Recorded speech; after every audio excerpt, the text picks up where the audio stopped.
Where are you originally from? I was born and raised in Cleveland, a suburb of Cleveland, Ohio, and graduated high school and came here to Chicago to go to Northwestern University.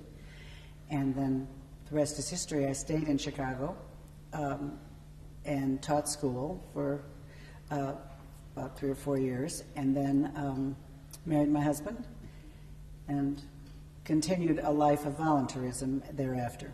Mm-hmm. And being a wife and mother, I might add. Well, you're active in so many things. Was there any particular interest in the natural sciences that led you to get involved with the field? You know, I have to say honestly, no. I mean, I had the usual interest in animals and nature that anyone that, you know, has an opportunity to be in the outdoors and so on had. But I had no academic interest. I had no prior study interest or anything like that. But I believe it was in the early 70s, maybe, much earlier than that. This is the 40th anniversary this year of the Field Museum Women's Board, which was founded by Ellen Thorne Smith. And so I was asked to serve on the Women's Board, which my mother-in-law was on and an aunt was on, et cetera, et cetera. And I was happy to do that because the role of the Women's Board is to create interest in the museum and to raise money for the museum, et cetera. And so I kind of came onto it, but I believe so firmly that participation creates interest. Sometimes you follow your interest, but sometimes you blindly go into something and it becomes a passion. And I think that that's probably more the way I became so involved at the field. I had the opportunity to take on responsibility on the Women's Board. I subsequently chaired the Women's Board. And then as such, you become an ad hoc member of the Board of Trustees. And I was privileged then to be elected to the Board of Trustees over a period of time, and then lucky enough to be asked at a certain point to be the first woman chairman of the Board of Trustees. And people say, well, what do you think that means to the women's movement, et cetera, et cetera? And quite frankly, I never thought of it as a step forward for women. I believe that women should have every right that men do, just as most of us do in today's world. But to me, it was just an opportunity to lead, an opportunity to do something more creative with my volunteer life, to help the museum take the next step in excellence, and to be along for the ride of continuing to make us one of the 4 great natural history museums in the world, which we are and have been for many years. Yeah, when you think about it, you know, there's the Smithsonian, of course, right here in the middle of the country, the field. And then there's the British Museum, and then there's the American Museum in New York. And those are the 4 great natural history museums worldwide. And when you think about it, there are, well, I don't know if there are hundreds, but there are certainly tens of fine art museums worldwide that we can name. But when there are only 4 museums with these disciplines in the world that can call themselves great, it's really a privilege to be allied with the Field Museum. Well, there's so much more. As magnificent as the physical structure of the field is, and there's so much going on right here within these hallways, there's much more than meets the eye here. Absolutely. Let's talk about that a little bit, because the field is one of the preeminent museums of natural history in the world. It is also a thriving center for research and all that. Absolutely. Talk about that, if you will. Well, we're doing research in something around 90 countries worldwide in areas of global warming and botany and geology and anthropology. And we have somewhere in, I don't know how many curators that most have joint appointments with our universities, UIC or University of Illinois or Chicago or Northwestern. And so they do their teaching and research in conjunction with those institutions. And then we have over 22 million artifacts in our collection, and only 1% of those artifacts is on public display. So we have this immense storehouse above that people are not always apprised of, don't know about, and don't have the opportunity to see. We are continuing to work to make our collections more visible and accessible to the broader public because it's such a remarkable educational tool. But by the same token, they have certainly a great value, so it has to be in kind of a controlled way, and we're trying to operate with demonstrations in paleontology, and we have several public spaces within the museum where you can go and watch them cleaning skeletons or doing that type of thing.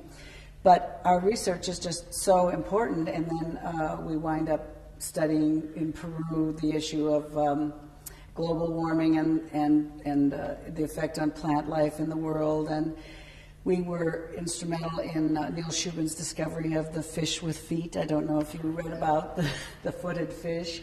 And so that has been one of the more recent discoveries that the museum, along with the University of Chicago and others, have participated in. And they make it possible for our Women's Board and any other interesting people to travel with these curators to gain another depth of understanding. In addition, we're on a large fundraising campaign right now, which is hopefully going to conclude successfully within another year. And we built, with the help of the state of Illinois and a lot of very generous donors, 180,000 additional square feet of underground storage, primarily for our anthropology collections and very large items. And that sits right out here on the north, underneath the north side of the museum. So we have the opportunity to take care of many more artifacts. We receive about 500 new specimens every single day here at the museum. And so keeping up with that and cataloging that collection, and it is very important and is very time consuming and very expensive. Now, you were concerned about not being prepared? You're doing great. But one of the other things about this place that I find so magical is, you see the kids and the families going through here at any given time. The inspiration that this place gives, you can't put a value on it. No. It's a storehouse for children. There are many museums where children have to be taught to appreciate what they're seeing. But one can walk into this museum and see Sue in the middle of Stanley Field Hall, and one's imagination just begins to run wild. Sue has become the icon for our museum, and it's funny that she's only, 15 years old, or I don't know, can't remember exactly, but when you think that our museum, is well over 100 years old, that we have many icons. We have, and when a child walks in and sees a family of deer in a lovely woodland setting, and one that they can really look at and study and appreciate without having the deer run away as they would in a zoo, and not to denigrate zoos or anything like that, but it's really a thrilling time for children to learn about our natural habitats. What I love about the field is it's so accessible. The kids can walk right up to Sue. They can walk up to so many different things. Mm-hmm. Yes, they can. We have, I mentioned the collections also. One night a year we have a members' night here at the museum where I think we have between 1,000 and 1,500 people that we take into the bowels of the museum to these collections that I was telling you about. And there are wonderful drawers and drawers of stuffed birds and all kinds of bugs and beetles, and just absolutely magical for young children as well as adults to learn about. I did. I was able to go backstage, so to speak, a few years back when Sandy Boyd was awarded the laureates thing, and I was just blown away by what was back there. We saw a fish that was like 97 million years old. Mm-hmm. The way that they found a new technique to bring this fossil out, it looked like it might have been a week old. Yeah. It was just amazing. Yeah.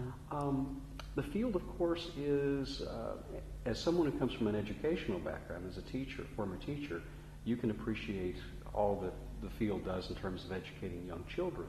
I'm sure that there are a lot of programs in schools all throughout the state of Illinois and around. Absolutely. We do a tremendous job of outreach. I think we have roughly 300 to 400,000 children from the public schools come into the museum every year and do a lot of work of reaching out into the neighborhoods as well. We have special vitrines and boxes that can go into the schools as an adjunct to a teacher teaching a particular subject matter. We have lots of opportunities for teachers to do study sessions within the museum to broaden the scope of their understanding of biology or botany or whatever they might be teaching in their schools. And certainly then we have unlimited numbers of field trips here. Mm-hmm. How does the field fit into the quality of life of a world-class city like Chicago? Well, certainly it's the whole issue of museums and elective dollars and leisure time is a very big issue that museums are dealing with today. If a family of 4 is going to spend a Saturday together, certainly one of the richest experiences they can have is to go to a museum. But there are many things that enter into that. You go to any institution and you have to park and you have to have lunch and you have to do this and that and the other thing. So we are constantly vigilant about making it financially accessible for people to come to our museum, and all museums are cognizant of that. But you want it to be not a stagnant experience, not an experience where you just kind of come in and look at cases and read signs and make it kind of a stiff, unalive experience. We're realistically competitive with the movie theaters, and we're competitive with live zoos, and we're competitive with every other kind of an activity that a family would take together. And so we have to be constantly vigilant about making this really a lively and valuable experience. I do want to draw back a little bit. Now, Sue was brought here when you were chairman of the board. Is that right? Actually, I can remember it so well. John McCarter had just become our CEO, and I followed very swiftly thereafter as the board chairman. And this opportunity had presented itself, and it was really one of the first issues that I had to kind of lead the discussion on, as far as whether or not we would take this leap of faith to purchase Sue. And as you probably know, it was the first time a dinosaur had ever been auctioned off at auction, and so there was a wonderful story that surrounded it, and a lot of mystery and intrigue, et cetera, from learning how to actually go to an auction house and auction off a dinosaur. But we had wonderful support from the corporate community and McDonald's and Disney and others that were private donors, and so we were able to come up with the right amount of money to win the bid to bring this wonderful specimen to the museum. At the time, I was out in Phoenix, Arizona, at a wedding of close family friends, and I was awakened in the morning because it was 10 o'clock in New York, and it was whatever it was, 7 or 8 and 2 or 3 hours in Phoenix, and they awakened me, and I believe it was Jim Croft on the other line, our vice president of finance, who said, "Well, you're the proud mother of a new dinosaur." And that was how I found out that we had this great specimen coming to the museum. Well, Sue is truly a superstar here. She is. And with the type of events that you bring here and exhibitions that you bring here, the King Tut exhibits, of course, are world famous for what you've done. You've always got, this is always center stage for the biggest thing in town. It's amazing. You always seem to be able to draw people from all over the world around here because you're so selective and so careful with what you do as far as your exhibitions. Absolutely. Well, you know, our New Americas exhibit is, I don't know if you've seen it, but it is just superb. We are blessed with an amazing design team and exhibition team at the museum, which is another whole floor in this building that people don't even realize exists. We have these wonderful creative minds constantly thinking about how they're going to make this museum come alive. And in addition, we have the Evolving Planet, which is a brand new exhibit, which is redesigned for our dinosaurs and the beginning of time and so on. So we have 2 exceptional new permanent exhibits that are bringing so many thousands of people into the museum right now that are great educational tools. And so I'm very proud that we've been able to bring them on stream. How long was your tenure as chair? 3 years. 3 years. Mm-hmm. What span of time? I know '98 was Sue was here in '98. That before. You know, I am so terrible on dates. I just lose track of time. I know that. Let's see. It must have been 90 something. I'm trying to think that Miles White is 2 years, and then Marshall was 3. That's 5, and Ron Gibwitz was. You're not recording this, are you? Don't worry about it. Don't worry about it. It must be about 12 years, I think, ago. So that would be 2006, 96, early 90s, I think. Okay. Strategically thinking, when you were chair, what were the strategic directions you wanted to take the museum? What were the things that you wanted to do? Obviously, Sue was a very big moment in that time.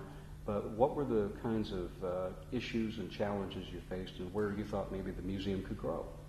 Well, actually, during my tenure, I said to John often tells this story, I said to him, I think we need a strategic plan. And no, we don't need a strategic plan. We can just, we know what we want to do, et cetera, et cetera. And finally, we realized that we were going to do a strategic plan, and probably, I mean, other than Sue, which was kind of serendipitous in a lot of ways. It just, I mean, I didn't go out and find Sue. But it was serendipitous that she came, but that we spent a long part of my tenure doing a long-range plan for the museum and the direction we wanted to go. Initially, actually, there was discussion about the fact we had so many collections that were so important, we had no place to put them all. And at one point, we were determining, would we have off-site storage, as many museums do, and would we, even perhaps because of the vastness of the educational experience, would we like to do satellite experiences around the Midwest or whatever? There were just millions of wonderfully exciting ideas, and it engaged every one of our curators to think creatively about what they wanted their particular department to do. And I said, and each curatorial department had an X number of trustees on that committee, 3 or 4. And I said, you know, by the end of this study with this particular department, I hope all of you will be on a first-name basis. You will know each other well, and that it won't just be an exercise, that you really will think creatively about the direction you want this to go. Well, out of that came, first of all, the decision that we were a great museum, and we wanted to continue to be the great museum we are right here and become the best museum in the world. And so then that decision to build that underground storage, which was an extremely progressive kind of a thing to do, not to build that storage to accommodate all of these enormous collections.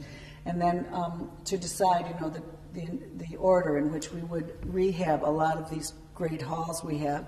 This Americas exhibit is extremely important because it addresses Central America, South America, and as you well know, here in Chicago, our Spanish-speaking community is growing exponentially and have a vested interest in these communities, as do we. We have remarkable collections and remarkable opportunities for the various communities to come together and to have discourse, and we work very hard to bring in people from every quarter to advise us and to help us when we're building an exhibit. And so this became a very important hall for us to build. And then, that's, I guess, what would you say would be your most significant accomplishment while you were chair? Well, I guess because I don't really like to take credit for Sue, it was lucky that Sue came, and it meant that I had to lead the decision to buy Sue, et cetera. But I think probably the long-range plan, because it was the long-range plan that led us to the decision to have this capital campaign, the largest capital campaign we've ever had, led us to do some of these projects that we're doing right now. But that was the guide. And so I guess I would have to say that long-range plan. And having a plan in place helps you when there are issues like 9/11, when all kinds of problems happen for the philanthropic community and the Right. giving community. Right. Yeah. There are a lot of other things, of course, that you're involved in here in the Chicago area, Northwestern University, University of Chicago. One of the things I want to touch upon is Chicago Community Trust, which does wonderful work around the city of Chicago. Tell me about your involvement there. Well, I was on the executive committee for 10 years. When you're asked to serve on the executive committee, you are one of 13 people on the executive committee. They may have enlarged that, I'm not sure, because it's been a long time since I was on the executive committee, and here I am with my dates not up to speed. But it was really one of the most exceptional experiences. I don't know how to weigh all these great experiences because there's this whole other area of children and disenfranchised children. But the trust, you know, the community foundation movement has grown exponentially over the last 15 years. There are community foundations growing all over the country, and they are so important. People don't realize how important a community foundation is to the fabric of a city, because when the Chicago Community Trust decides to invest in a given entity, whether it's a museum or a social service agency or whatever, it's sort of the good housekeeping seal of approval. They have exceedingly astute and qualified staff to evaluate the quality of various things going on in the city, and they really are about the first usually to make, for example, in a capital campaign or some kind of a project, a grant. And I learned there are so many different areas at the trust of social services and the arts and community projects, et cetera, and it was like getting a PhD in community. It was just the most amazing educational experience to learn how philanthropy can make such an impact on not only individual organizations but the fabric of an entire community, and how it can impact it in perpetuity. Sometimes people, you know, give to a specific project or something like that, but when an individual gives money to the Chicago Community Trust out of there, do you know how the community foundation movement started? Well, I know a little bit about it. We actually have one in Carbondale, believe it or not. Well, it started in Cleveland, Ohio, because there were individuals that were leaving vast amounts of money in their wills and saying, I want you to give my money to charity, period. And these banks were sitting with these huge amounts of money, and they were not in the business of giving money away. They just didn't know what to do with it. And so they started a community foundation, the purpose of which was that people that wanted to be sure that there was stewardship on their gifts in perpetuity, a community foundation would give it away. And they had the opportunity or the right to say, my interest is health care, and for the next 150 years or whatever, I hope that you'll just give to health care, or I care about children, or whatever. And so it made a really gave a focused opportunity for individuals to give their money away in their wills. Nowadays, people can begin much earlier, as I know you know, with donor-advised funds, et cetera, et cetera. But in the beginning, it became, the movement started because of bequests. Well, I saw their video last year in actually working on a piece with William Osborne from Northern Trust Bank. Yeah. And wow, it was amazing. All the different programs, from the arts to community centers to theater, working with the disabled.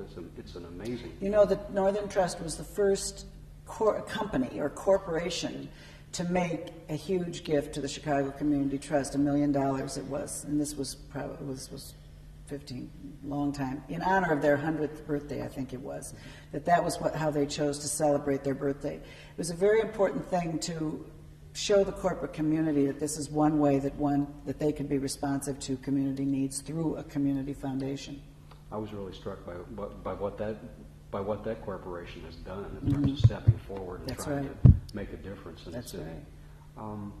You mentioned, of course, a little earlier your work for disenfranchised and disadvantaged children. I knew about that. Tell me a little bit more about the areas you've been working in. Well, it was really the first thing I ever became involved in when I was a bride, I really had never done a lot of community service. You know, I was 28 years old or 29. And Natalie Heineman, who is now well up in her years, but remains the most loving and giving mentor I've ever had in my life, invited me to go on the board of Chicago Child Care Society, which is the oldest child welfare agency in Illinois.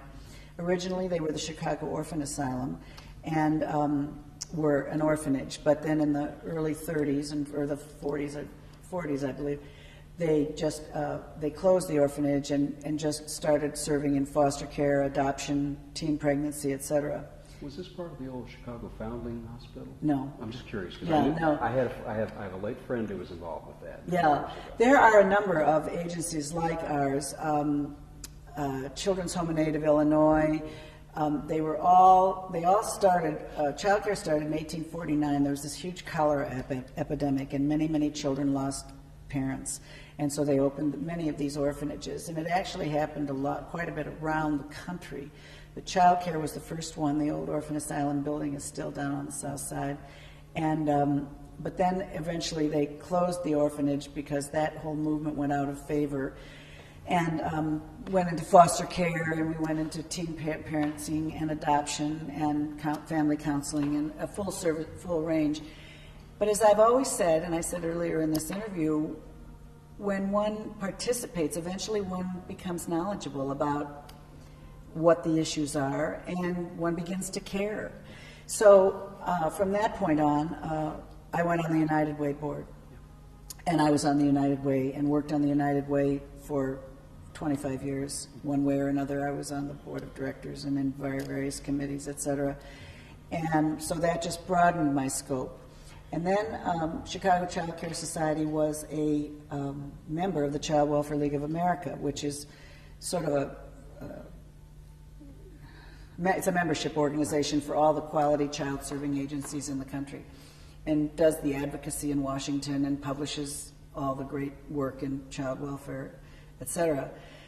So I was asked to serve on that board, and then I became subsequently president of Chicago Child Care. Then I went on the Child Welfare League board in Washington, and I was on that board for 15 or 18 years, and I went on to be chairman of the board in Washington, the Child Welfare League board in Washington. And then you really get a picture of the whole nation and the issue related to having so many children that need a helping hand. And so it became a part of my heart, you know, and continues. But I hadn't been involved with the League for a long time, except that I still work in the Chicago area on the Child Welfare League. It's a great organization and was formed in during the Teddy Roosevelt administration. It's one of these organizations that they said if it wasn't founded, you'd have to found one, or if it didn't exist, you'd have to create it. And it's a very important national presence and a voice for children across the country. One of the things that's, having worked on this program over the years and talked to a number of folks who've been involved in civic life like yourself, I get the impression that Chicago is a huge city, but it's a small city in some respects because people can pick up a phone, call somebody, we have a need over here, what do you think you can do? You call somebody else. And so much can get accomplished here with just the personal relationships in this town. I think you're absolutely right. I think that where that begins is in the corporate community. I think our corporate community is knitted together unlike any corporate community in the nation. That is where a lot of and we also have a history of responsible citizenship on the part of corporate leaders, and they kind of are expected to give in one way or another to Chicago, not only of the resources that they might have as a company, but of their own ability to lead or help with some movement or another. Our Olympics is a classic example. My goodness, I mean, here we all are on pins and needles right now. I'm giving away the timetable here, waiting to hear you know, whether we really will be fortunate enough. But even if we aren't, it has been such a demonstration of community spirit.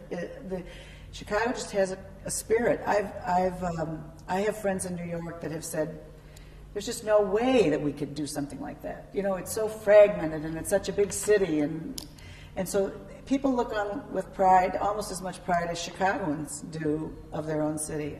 There's just a remarkable spirit here. What's that say about this city? It says, first of all, we should get the Olympics, I think. But secondly, it just says we aren't an arrogant city.